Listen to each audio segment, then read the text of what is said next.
Good morning, ladies and gentlemen. I'm Pelshia, moderator of Prince Pipes Q2 FY23 earnings conference call hosted by DAM Capital Advisors Limited. As a reminder, all participant lines will be in listen only mode, and there will be an opportunity for you to ask questions after the presentation concludes. Should you need assistance during the conference call, please signal an operator by pressing star and then zero on your touch tone telephone. Please note this conference is recorded. I would now like to hand over the floor to Mr. Asim Bade from DAM Capital. Thank you, and over to you, sir. Thanks, Felicia, and good morning to all. On behalf of DAM Capital Advisors, I welcome you to the Prince Pipes and Fittings Q2 FY23 earnings call. From the management side, we have with us Mr. Parag Chheda, Joint Managing Director, Mr. Nihar Chheda, Vice President Strategy, Mr. Shyam Sarda, CFO, and Mr. Anand Gupta, Deputy CFO. I would now like to hand over the call to Mr. Parag Chheda for his opening comments.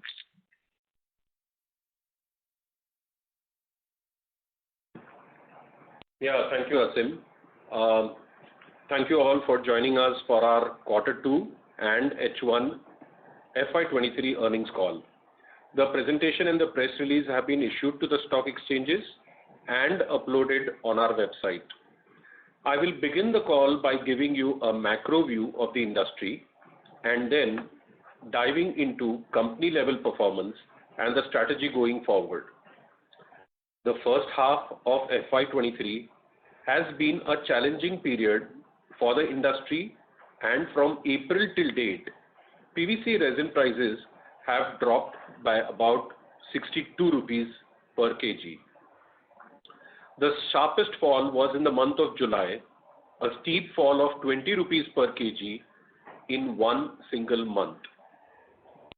This steep fall has led to an unprecedented inventory loss for us and the industry at large, which severely impacted Q2 performance.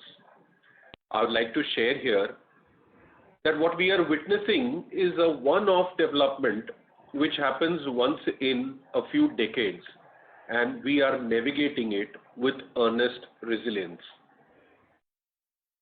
The non-stop fall in PVC prices led to a sustained destocking amongst our channel partners, adversely impacting Q2 volumes. On an overall basis, our volume growth in H1 has been healthy with a 14% year-on-year growth. And I'm glad to share that the CPVC segment has delivered us a 25% plus year-on-year growth. We continue to maintain our focus on cross-selling and optimize our product mix, which has been serving our customers well and will also aid average realizations. The fall in the PVC prices has a silver lining, as attractive prices will lead to demand rebounding strongly in H2 of FY23. On an annualized basis, we will continue to expand market share and our volume growth trajectory remains intact. Let me take a moment to give you an overview on the macro demand environment. The overall industry sentiments are buoyant across our service sectors. India's housing sector has seen a sharp revival in demand and supply on the back of positive consumer sentiments and has caught up to its pre-pandemic levels this fiscal. Based on market reports, housing sales in July and August 22 have surpassed the housing sales level of January 2020, reflecting that the India's housing sales figures have now started to cross the pre-pandemic levels. This augurs well for us, and we see this trend being stable and will continue based on key factors like confidence in future earnings coupled with the pandemic-induced importance of home ownership for safety and security that have accelerated property sales in the top metros. Also, the agri sector continues to witness significant transformations.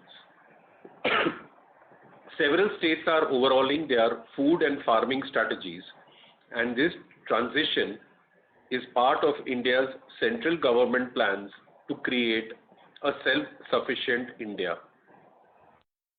With a good monsoon and attractive pipe prices, we are well equipped to tap any notable uptick of demand with our range of agriculture and borewell products, and will leverage and opportunities that this sector has to offer.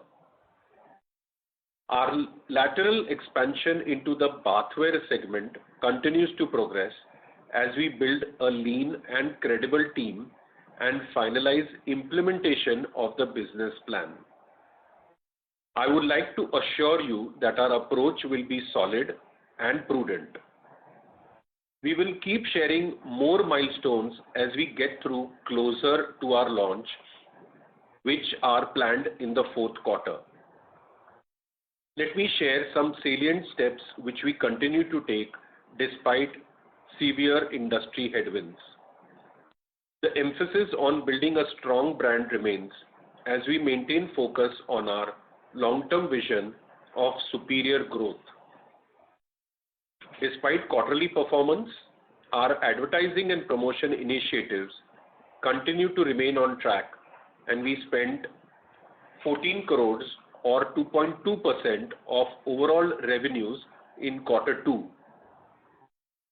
Further, we remain on the path of fiscal prudence and remain long-term debt-free. We have seen a notable improvement in debtor days from 60 days in March 22 to 48 days in September 22. Moreover, inventory days improved from 85 days in March to 65 days in September 22. At Prince, sustainable growth is the heart of our organization's progress. I'm glad to share that recently our Jaipur plant achieved IGBC Platinum rated Green Building certification by the Indian Green Building Council. This reiterates our commitment to ESG as one of our core pillars of achieving operational excellence. We recently also signed a limited liability partnership agreement with Clean Wind Energy 8 LLP. This wind power project will help us achieve our renewable energy aspirations in our Kolhapur plant. On completion of this project, we would have attained credible renewable energy for all our plants.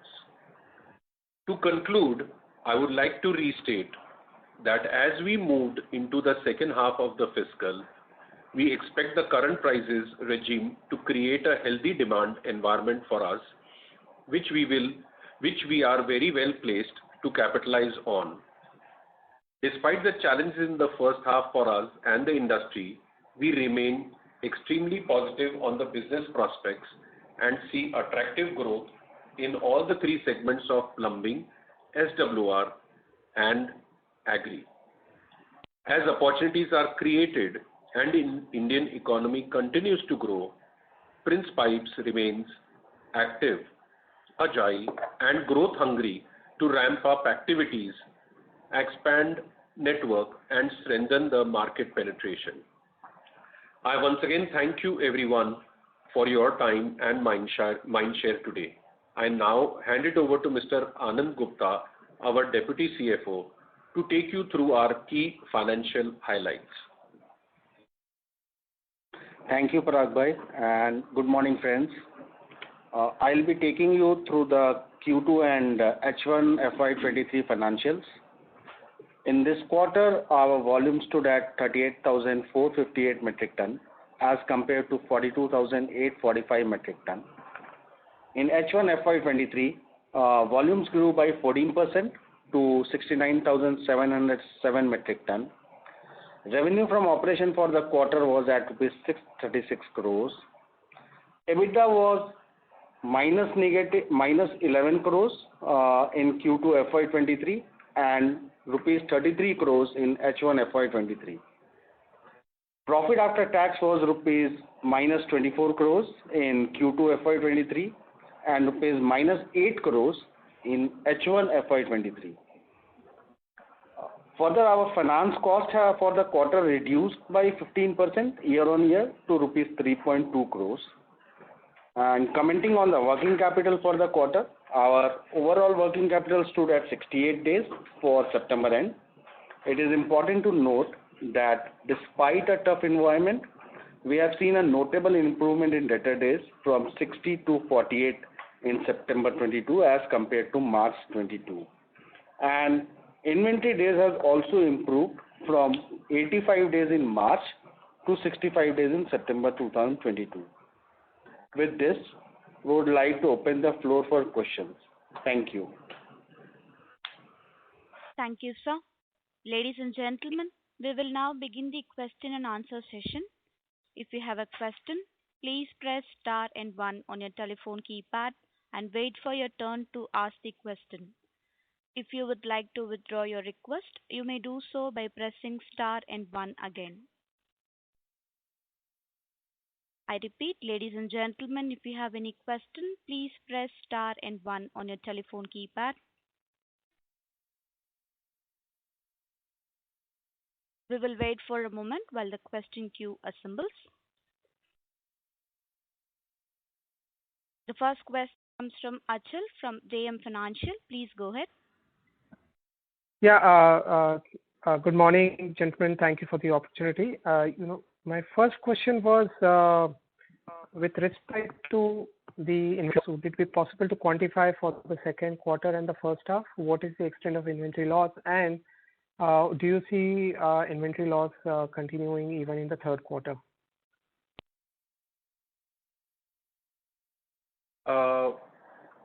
Thank you, Achal. Inventory loss for September quarter would be in the range of 80 to 90 crores.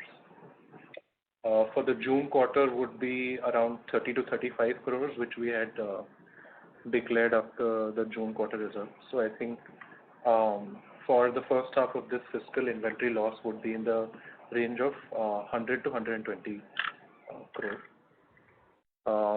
To answer your next question, we have seen correction in PVC prices as expected in the month of October and this week in November as well. So the inventory losses would continue in the December quarter. However, the extent of the inventory loss would not be as significant in the December quarter as it is in the September quarter. So the overall operational margin should start recovering from third quarter, but it will normalize in the March quarter. So that is how we see this today. And I would just like to highlight that, the PVC industry or the piping industry, while our margins are sensitive to raw material prices, we don't see this kind of a volatility every, 4-5 years. This kind of a volatility is extremely unprecedented and maybe happens once every 15-20 years. Because normally the price of PVC itself would be around 70 rupees, whereas as we highlighted, the decrease has been around 60 rupees. So the reduction in PVC prices has been almost as much as the base price of the commodity itself. So we are not susceptible to such volatility usually, but this has been that kind of a year.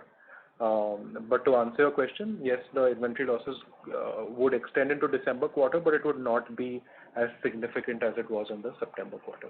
And from March quarter, margins should start to normalize. Got it. For the second quarter, is it possible to call out what has been growth or decline in the plumbing and the agri segment? I would, I don't have the segmental growth ready with me, but what's important is if you look at the polymer-wise growth, CPVC has seen, the first half of this year compared to last first half has been a 25% plus volume growth, which is really encouraging to see. And going forward, to answer your question about plumbing and agri, I think plumbing demand continues to be healthy because of a strong real estate market. It's just that it's maybe not that reflected in our volumes today because of destocking that we are seeing in the channel. But once the prices stabilize and start to increase, I think the true plumbing demand will be reflected in our volumes. And I think as far as agri is concerned, I think most of you would be aware that the past two seasons of agri have been essentially muted because of the high price of PVC. And now at this price of PVC, it becomes extremely conducive for growth. And we are bullish on agri demand picking up.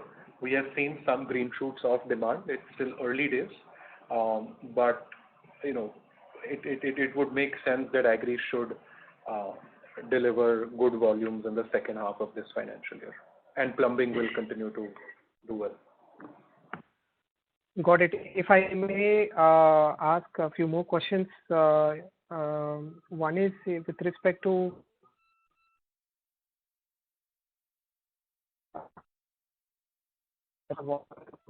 is it fair to say that the price elasticity is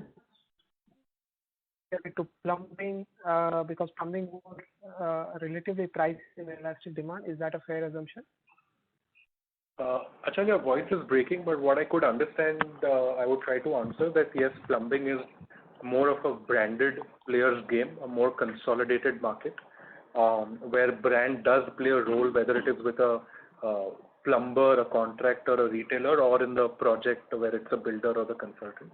So the plumbing and drainage, which is the building material part of our portfolio, which is around 60-65% of our overall business, is more price inelastic relative to agri business, which is much more unorganized, much more fragmented business, where there is a higher level of sensitivity towards price. So.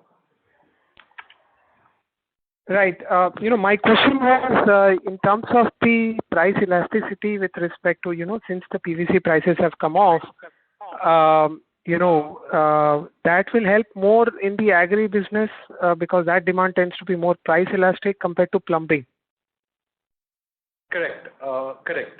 Plumbing is not as price sensitive. Plumbing is more of a brand play and not as price sensitive. Price is important, but not as important as it is in agri. So for plumbing, I think demand, I think even today is fairly healthy, but it will start getting reflected in our volume once the prices normalize because there is destocking in the channel today. Got it. If we were to adjust the inventory loss, what you mentioned, we get to a gross margins of somewhere around 26% per kg in terms of it's about 43-44 per kg. Is that a sustainable margin we should look at? So I think while we do track per ton and percentage, and I do understand why per ton is important, but there are as you are aware, Achal, there are many factors, many moving parts, not only in terms of PVC prices, but also in terms of volume growth and the kind of impact it has on operating leverage. So, we've always maintained that a sort of 12 to 15% EBITDA is something which is sustainable on a long term, in a normal state basis, and I would stick to that right now. Understood. I'll come back in the queue for follow-ups. Thank you. Thank you, Achal. Thank you. I request the participants to restrict with 2 questions in the initial round and join back the queue for more questions. Next question comes from Sneha Talreja from Edelweiss. Please go ahead. Hi, good morning. Thanks for the opportunity. A couple of questions from my end. Now that the I'm sorry to interrupt you, ma'am. Sneha, ma'am? Yeah, am I audible? Yes, ma'am. Please go ahead. Yeah, I was saying thanks for the opportunity. My first question is, now that PVC prices are almost near the bottom, or it looks like they're bottoming out, has the channel started picking up inventory, and what is the kind of a sense that you're getting with respect to volume growth? I know Q2 was uncertain, and you said maybe after H1, you'll be able to give some guidance. But what does the volume trajectory now looks like? That's my question. Sure. Thank you, Sneha. So, as you're aware, we have seen a correction in this week itself in the PVC prices, 3 rupees per kg. So I don't think restocking has started yet. I think the channel continues to work on low inventory.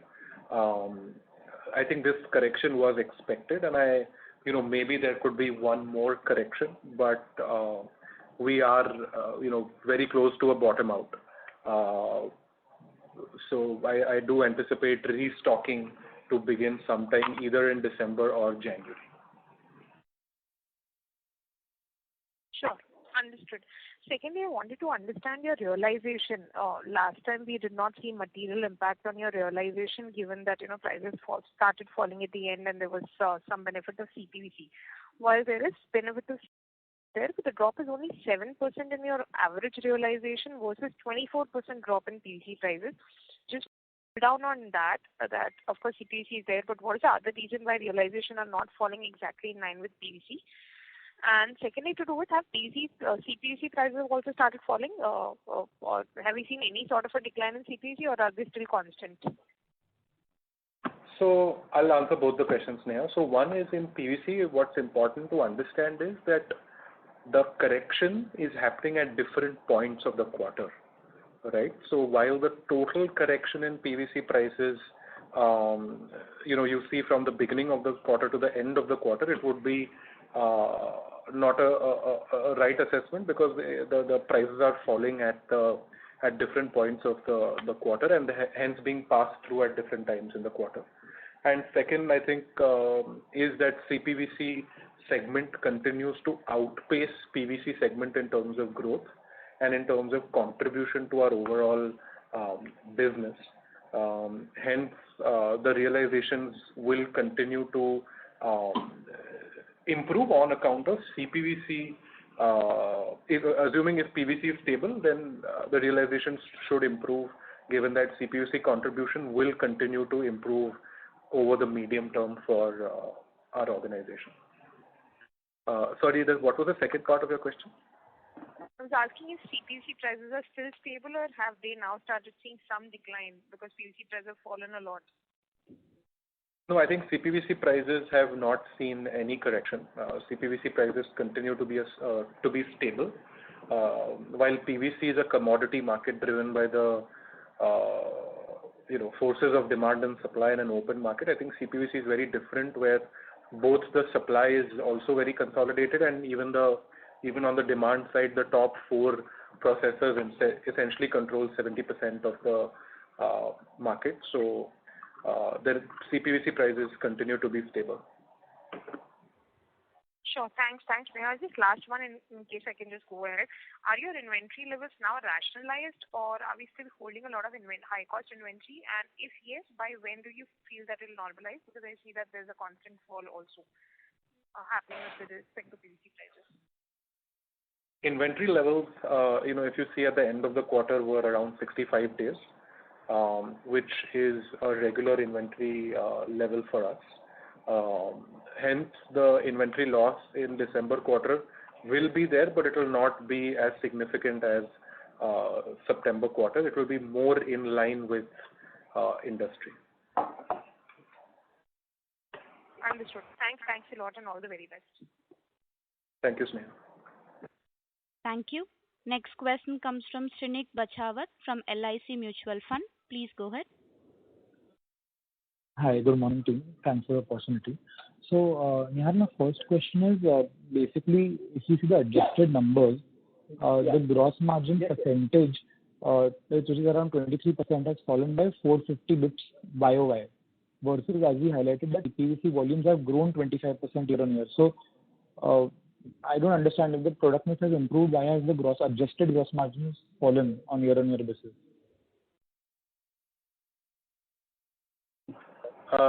So one of the major reasons for the gross margin decline has been the inventory loss and a significant reduction in PVC prices.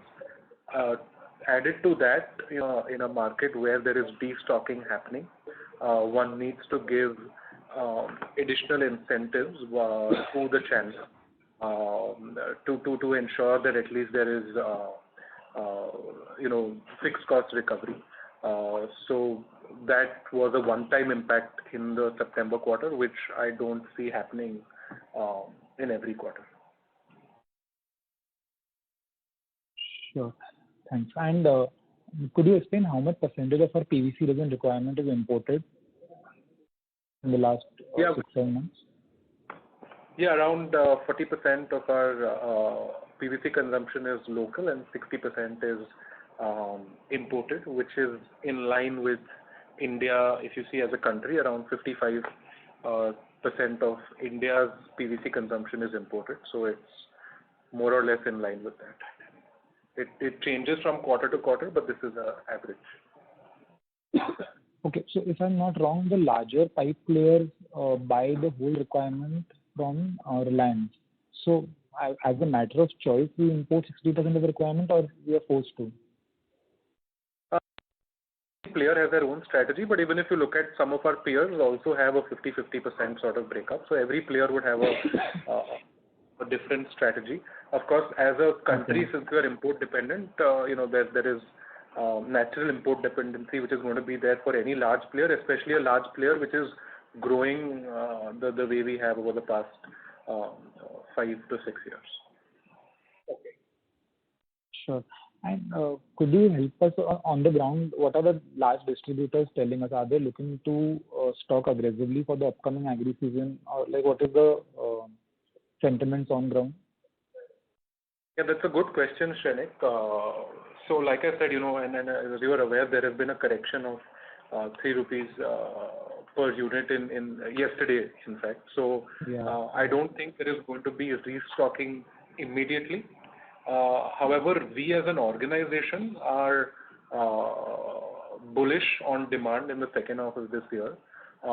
We have a good amount of finished good inventory, and we are, what the good part is that today we have additional capacity in form of the 2 units at Jaipur and Telangana to take advantage of any uptrend in demand.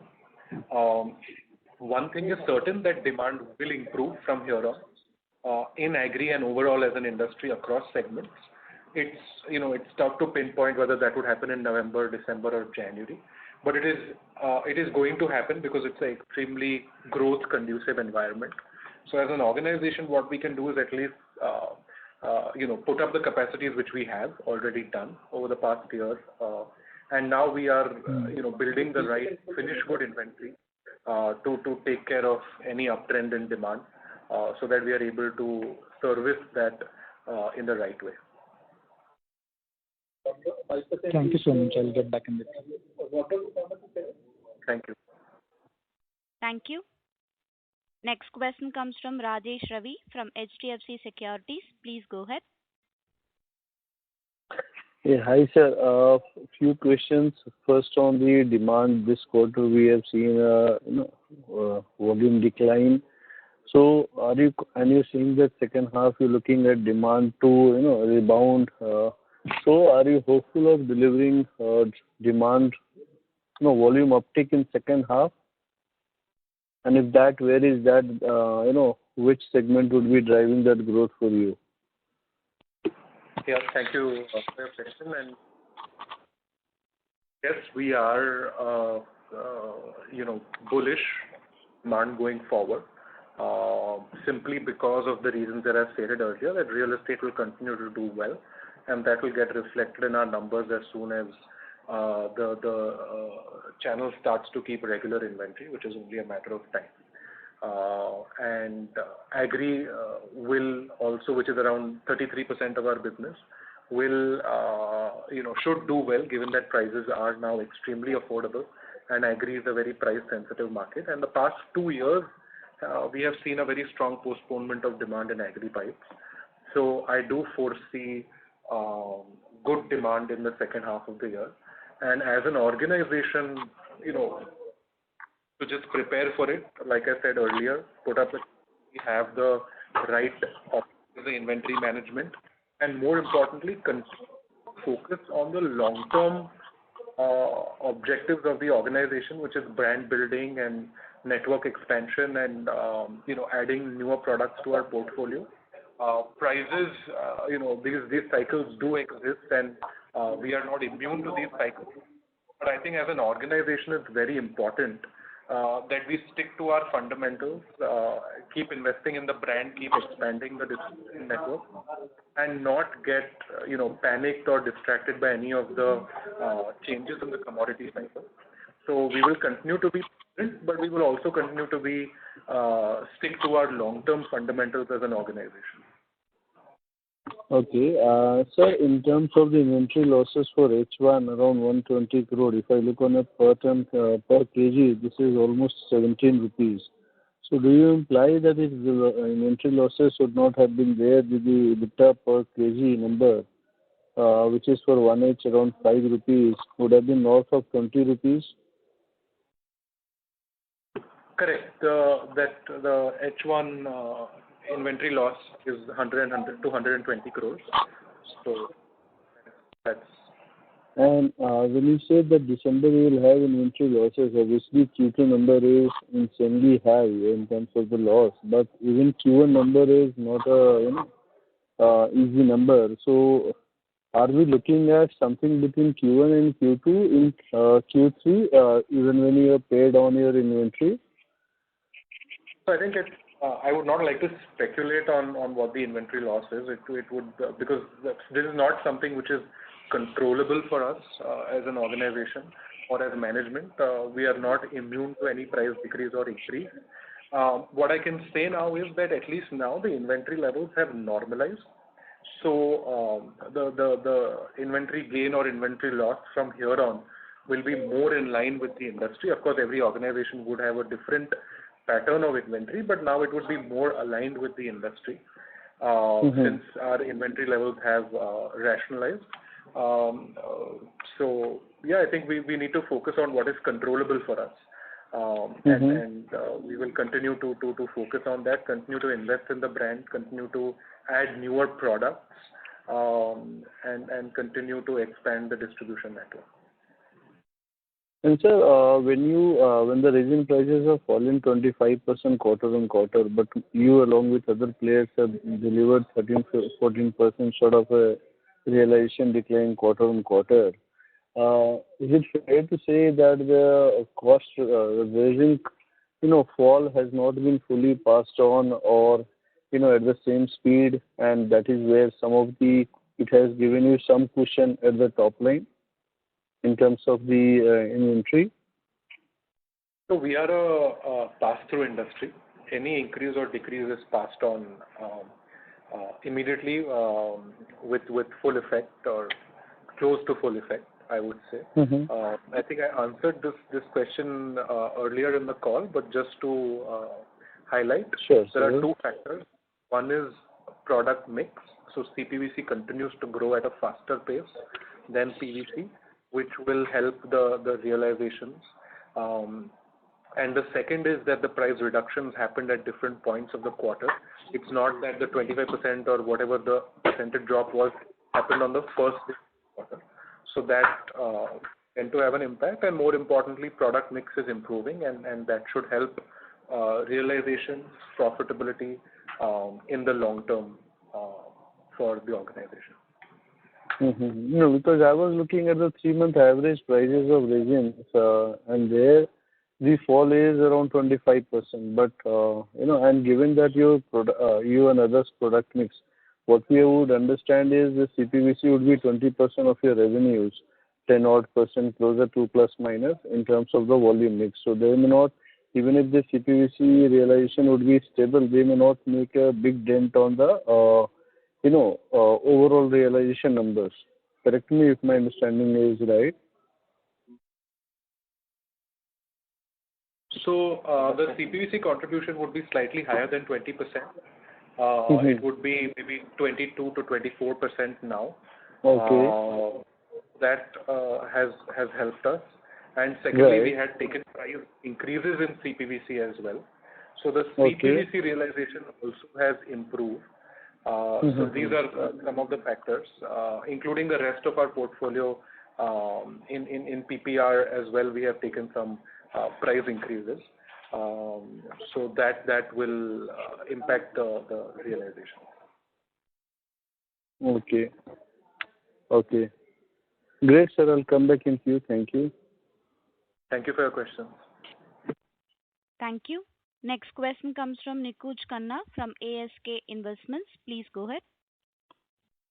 Hello? Hello? Hello? Please go ahead, sir.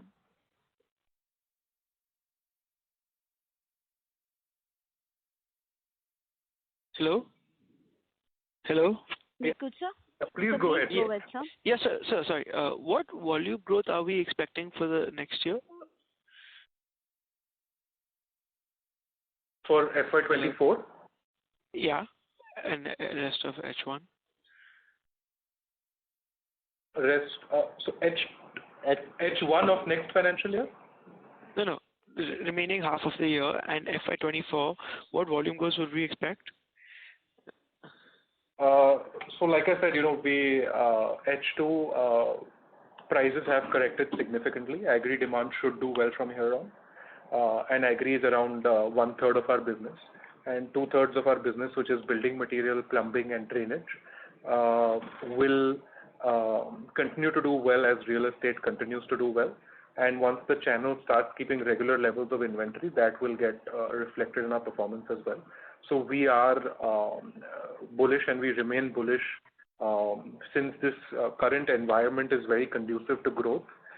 With the tailwinds of a strong real estate and a affordable PVC price, and more importantly, additional capacity that we now have at the Jaipur and Telangana plant, we would be able to take advantage of the uptrend in demand, which maybe was not possible in the past 3-4 years before we had these two greenfield projects. So I think we are very well positioned to take advantage of any uptick in demand from here on. So I think on an annual basis, double-digit growth is achievable. Oh, okay, sure. Thank you. Thank you. Next question comes from Udit Gajiwala from S Securities. Please go ahead. Yeah, sir. Thank you for taking up the question. So like you mentioned multiple times that agri demand is likely to be strong, and it is a price-sensitive market. So with the falling PVC prices, do we see downtrading kind of a thing happening, or unorganized coming back to gain market share? That's a good question. So as we saw in the past couple of years, unorganized players had moved out of the industry because of volatility and in raw material prices, and just an overall consolidation that we are seeing in the industry. So yes, I think unorganized players will be more competitive in this sort of a market. What I will say is that volatility, whether it's upward or downward, is not good for smaller players. Larger players like ourselves can absorb such kind of an inventory loss because we have a strong balance sheet. We have good amount of cash on the books and are long-term debt free. But this kind of shocks are not something that smaller players can absorb.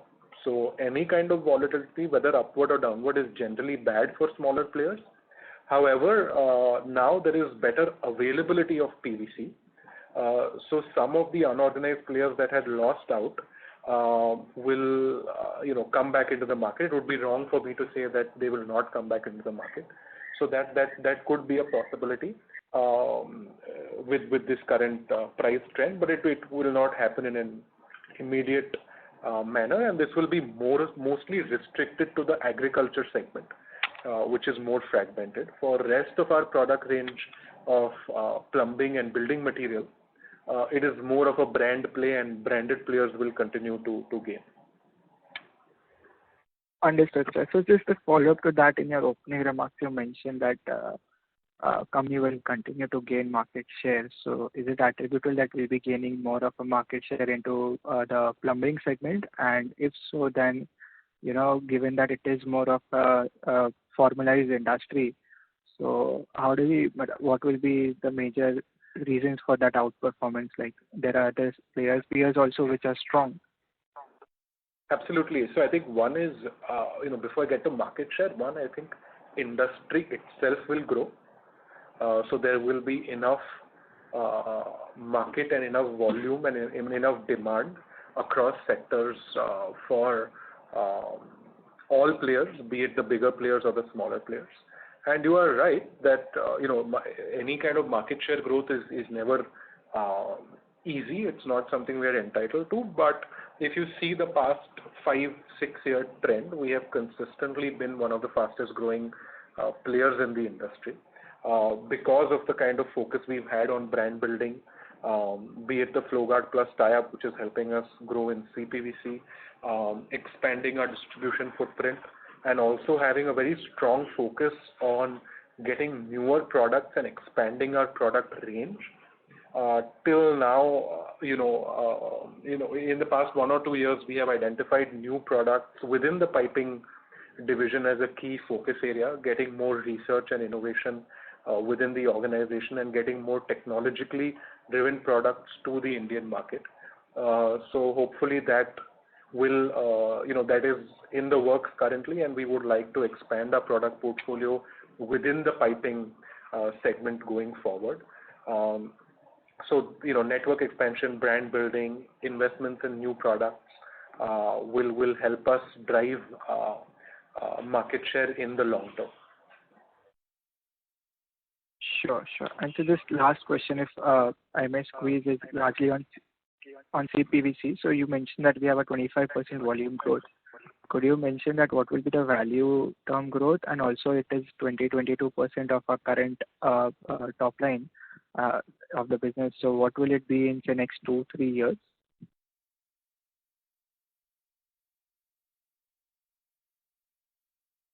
Hello.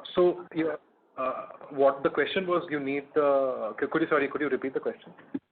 Largely, sir, the CPVC contribution, in, like you mentioned, is 22%. So what will be our target to take it in the next 2-3 years of our total business? So I don't want to, I don't like to speculate on contribution percentage because the rest of our portfolio will continue to grow. And we are going to be growing in PVC. We are going to be aggressively growing in PVC as well. However, the fastest growing segment for us will continue to be CPVC, as it has been over the past couple of years. And that trend will continue, but I don't want to put a number on the contribution because PVC, we are equally aggressive, and that's where our brand has an inherent first mover advantage. So CPVC contribution will continue to increase, but hard to quantify. Okay, sir. Thank you so much. Thank you. Thank you. Next question comes from Akhil Parekh from Centrum Broking. Please go ahead. Hi.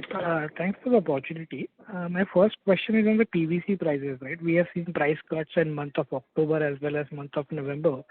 What makes us believe that the prices won't fall below, say, 80 rupees per kg, which are probably the prevailing prices at this particular time? Yeah, I think the prices are closer to, I would say, 75 rupees per kg currently as we speak, if I'm not wrong.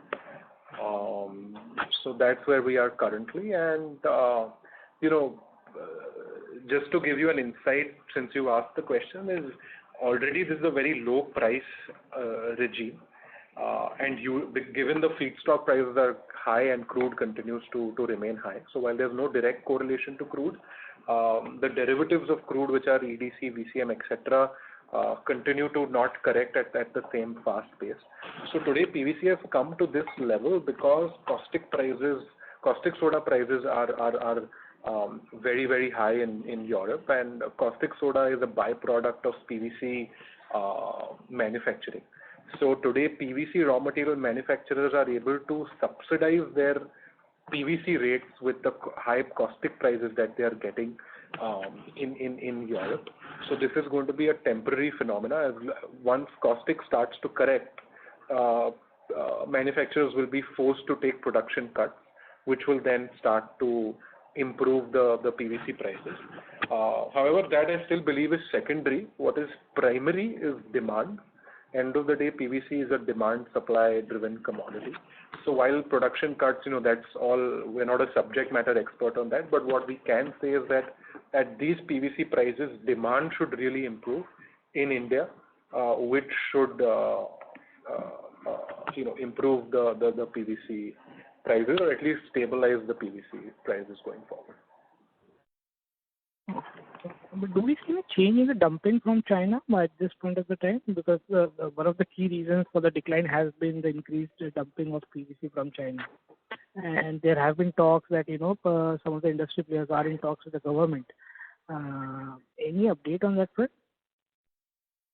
So I think there was some announcement. I think with any kind of these duties or anti-dumping investigations, it's very hard to speculate how long it would take or how much of an impact it will have. But there was some announcement. But currently, as we speak, I think there is not much dumping happening from China.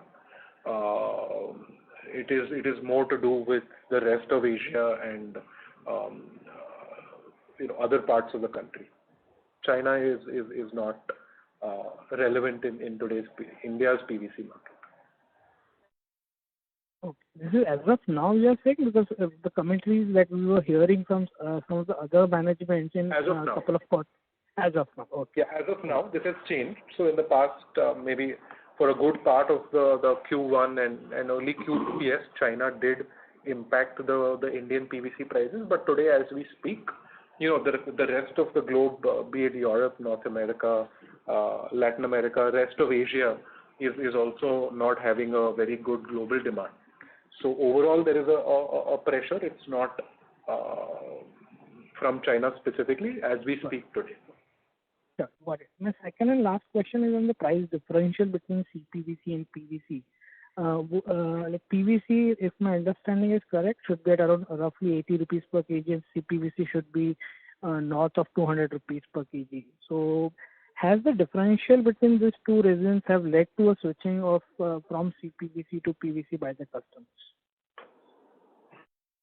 See, what is important to understand here is that we have always maintained this over the past many quarters, even when this gap had come down significantly, is that PVC is a very versatile polymer and can be used across applications like agri, drainage, cold water plumbing, whereas CPVC is a very niche application of only hot and cold water plumbing. So, I don't, for any structural change to happen and cross cannibalization within polymers to happen, I think it takes a longer time for these kind of gaps to widen or narrow to impact the actual demand. So I don't foresee any significant impact of this. To some extent, it could happen from the hot and cold water plumbing to the cold water plumbing as well in some of the metro markets, but I don't think it will be very substantial. Sure. This is helpful. Thanks a lot, and best wishes for coming quarters. Thank you so much. Thank you. Next question comes from Sujit Jain from ASK Investments. Please go ahead. Yeah, thank you for the opportunity. When we talk about CPVC contribution 22 to 24% in your mix, this would be value contribution, right? Correct. Volume would be little less than that, close to about 15-16%? I don't have the exact number, but 30 to 15%. Right. And CPVC 25% YY growth, that is in volumes. Yeah, H1 to H1. Right. When you look at the industry growth rate pre-COVID, year ending FY19 5-year growth, volume growth was 6%.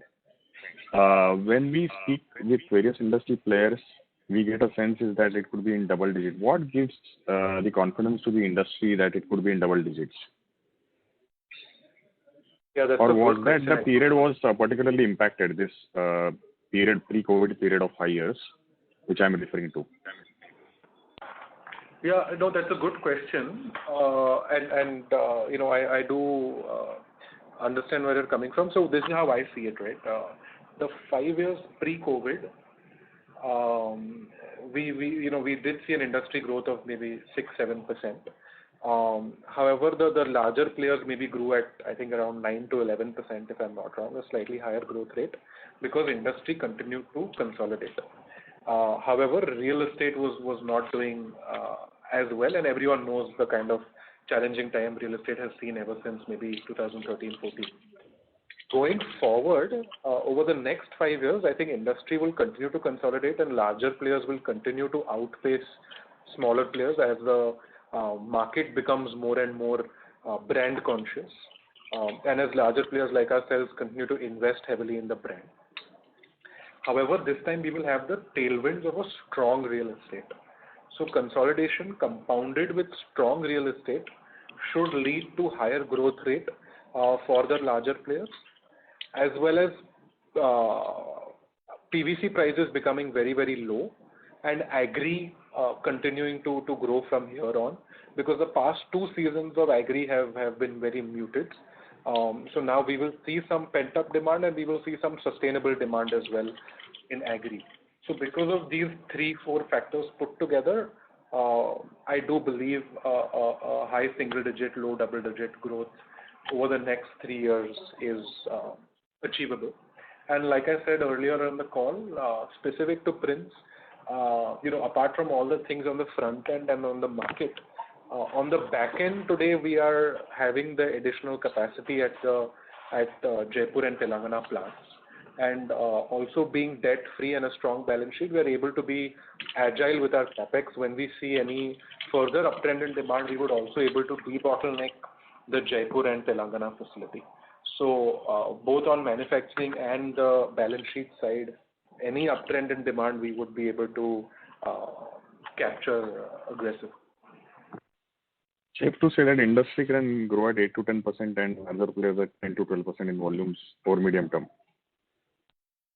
Yeah, I think that is, a lot of things have to go right for that, as I said. So I don't really like playing the number game, but I understand where you're coming from, and that is it is likely.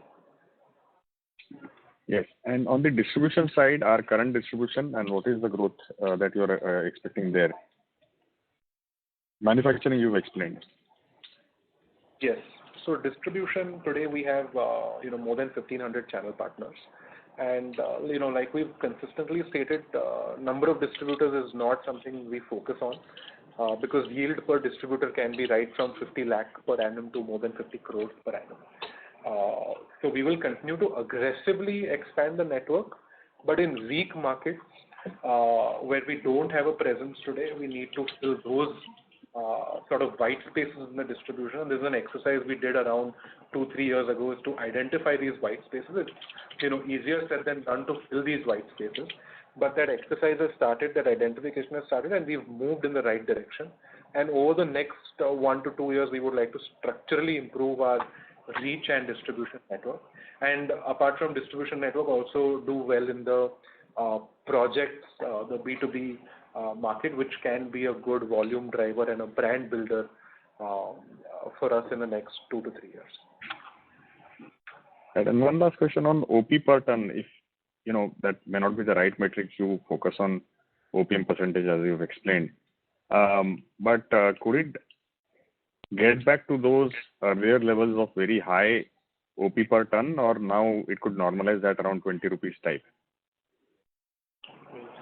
Yeah, I think in the past, if you see the gross margin per ton or the EBITDA per ton, was higher in the past 2 years because of inventory gains, and we've always tried to declare whatever the inventory gain or loss is in a very transparent manner to understand what the inherent operating margin is.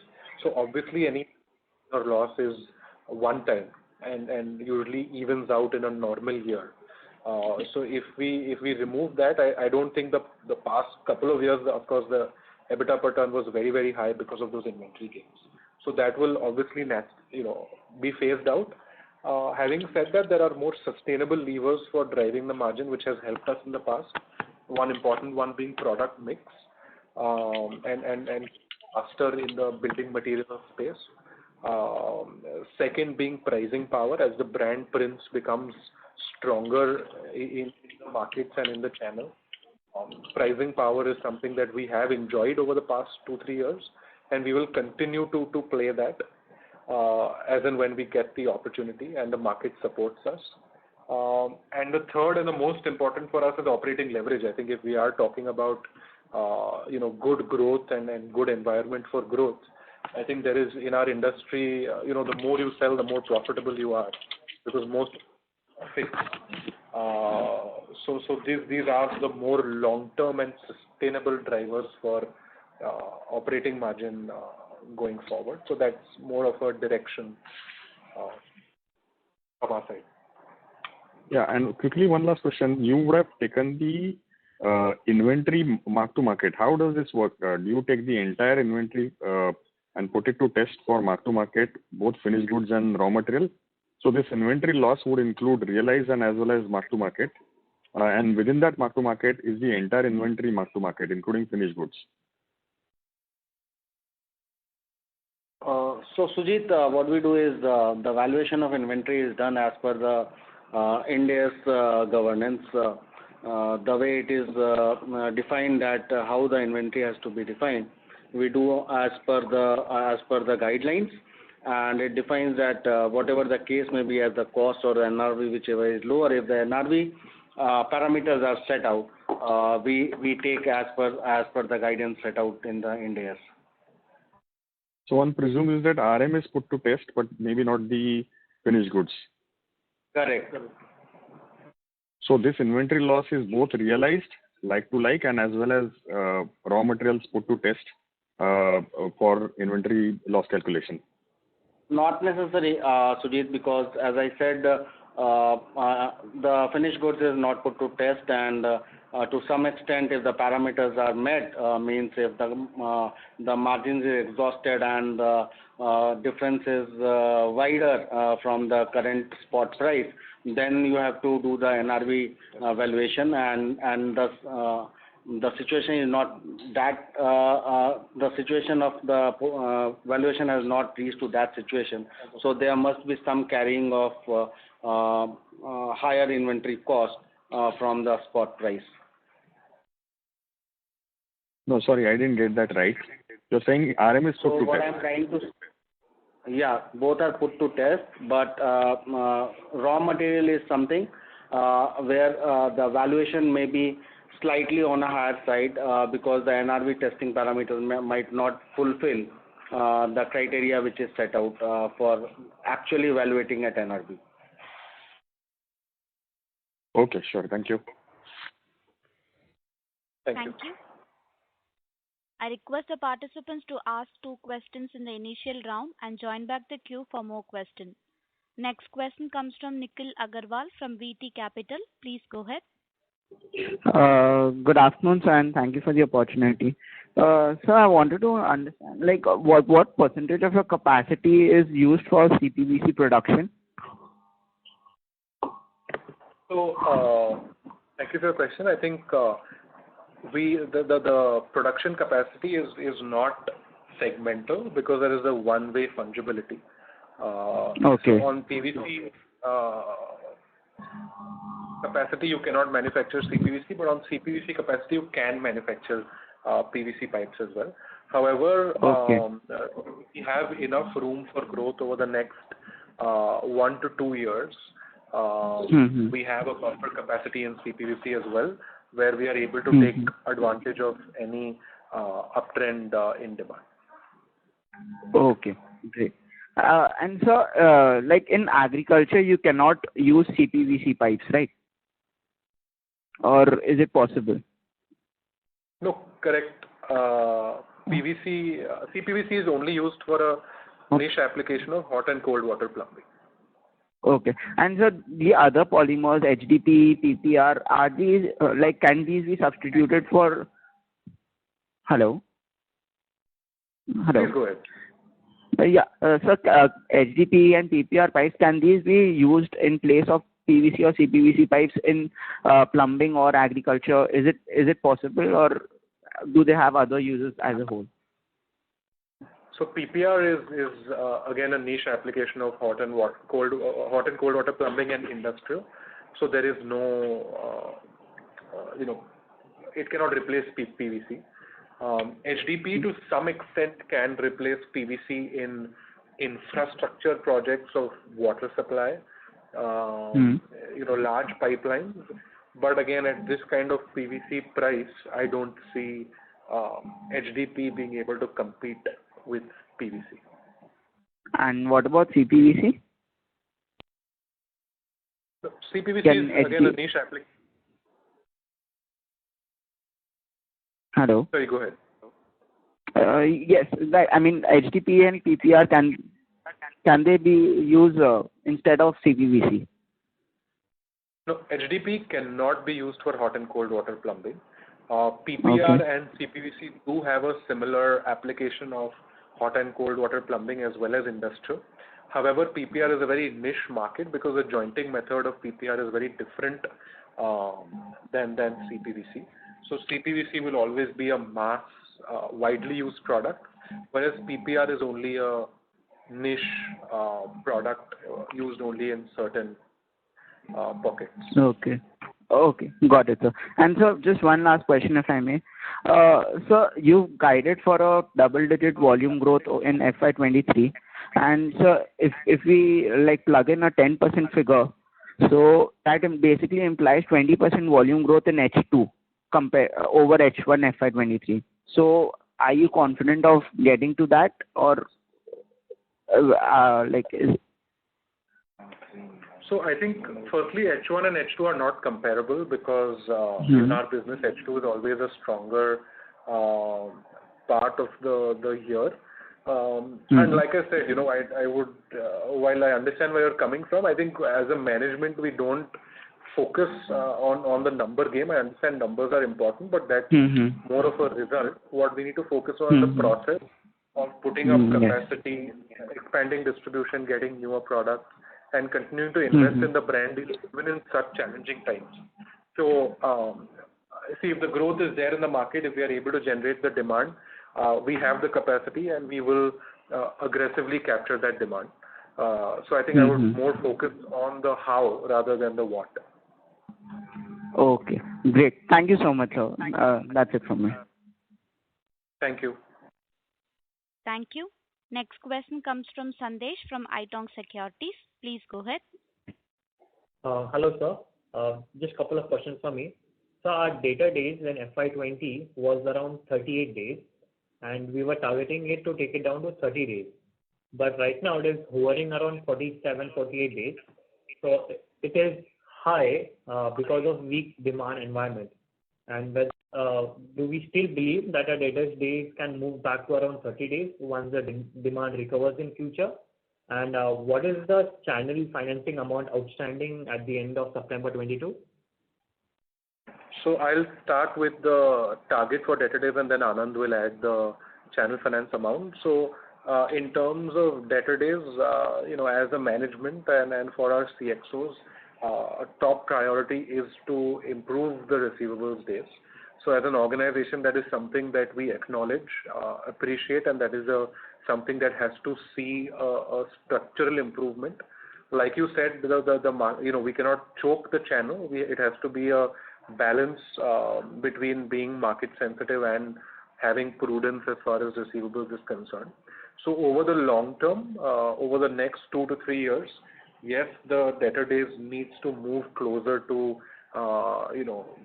30 to 35 days, and that is something which is achievable in the long term.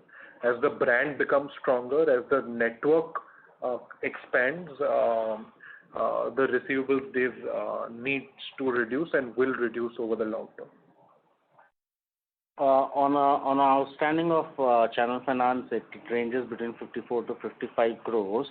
But you have to also see that it has now the channel finance portfolio has a mix of recourse on us, partial recourse on us, and no recourse on us.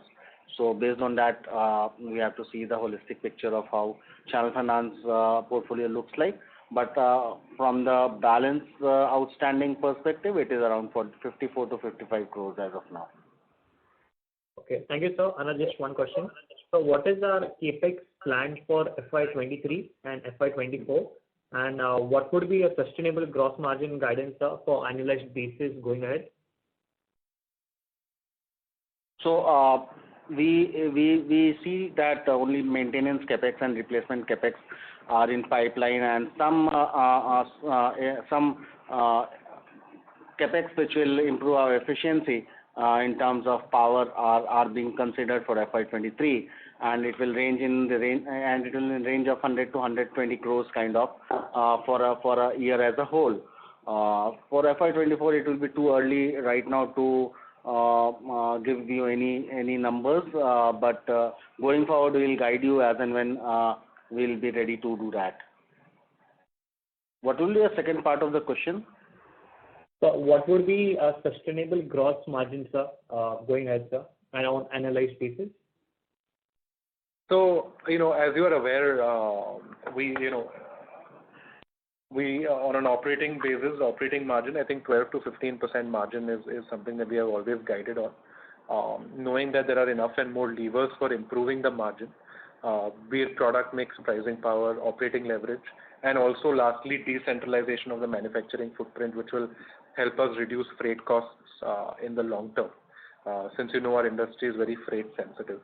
So these are the 3 or 4 drivers for margins, and we will continue to work on that going forward. Inventory gain and loss is a part and parcel of this business. Of course, it's been very high inventory gain and loss in the past couple of years, but on a normal year for this industry, inventory gain or loss usually evens out in an annual basis, and what counts is the more long-term drivers of margin that I've just highlighted. So hope that answers your question. Okay, great, sir. Thank you, sir. Best of luck. Thank you so much. Thank you. That will be the last question for the day. Now, I hand over the floor to management for closing comments. Thank you to all the participants for joining our call today. Thank you. Thank you, sir. Ladies and gentlemen, this concludes the conference call for today. The underground drainage pipes and silent. Thank you, sir. Ladies and gentlemen, this concludes the conference call for today. Thank you for your participation and for using Doorsaba's conference call service. You may disconnect your lines now. Thank you and have a pleasant day.